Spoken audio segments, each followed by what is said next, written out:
شهید جینن جیانم بمنه وقتی زانین بری چهار روزان لباکوری کردستانی ناوند پازارجک مراش و سوریه و روجاوی کردستانی قراستک یا ارتجه چی بو در انجام ده گلک ولاتی مجیانا خوش دست دان ام ویک وارگه جبو مالباتین کسی جیانا خوش دست داید توایی سرساخی دخوازین دبیجن خود صبری بدوان و جبو کسی بریندار جبوین شفا و خیره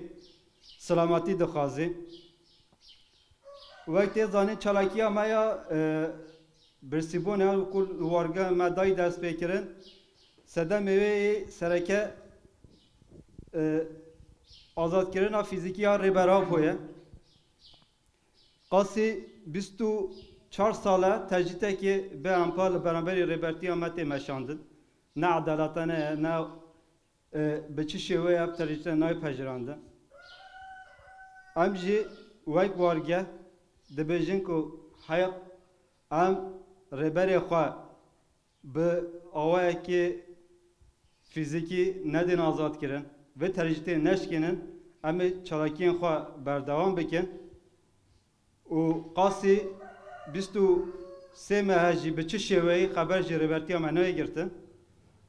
ام بانگوازی جی پیوندار دکین سپیت دکین دبیجین که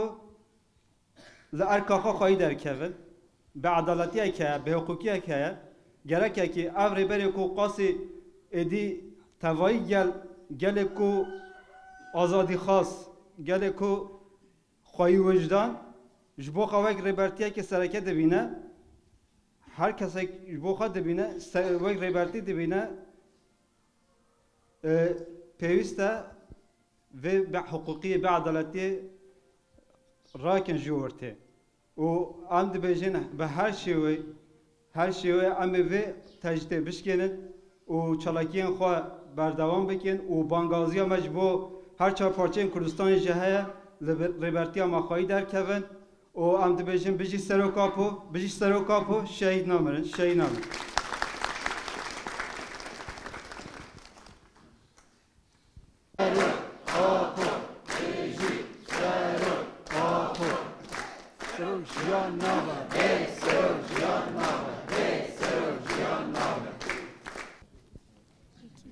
Birazcık.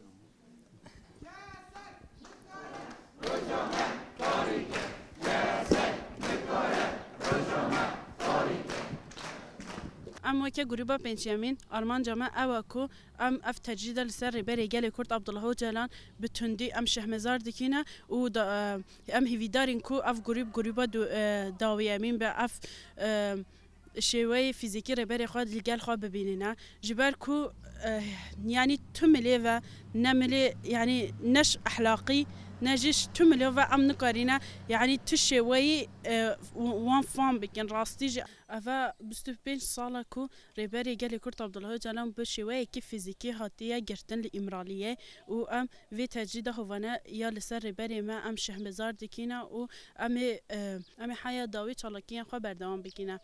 و أم هيفيدارين كو همو قال كرت هلا همو ها چهار پارچه کردستانی له همو بس لنگا اول دیجی و تجدید سری راکتنا جبر کو دما کو ام ببین یک وک تکس نکارتنا نه دولت نجی دولت ترک تو هزین هوانا وی نکاره لپهم بریمه بسکنتنا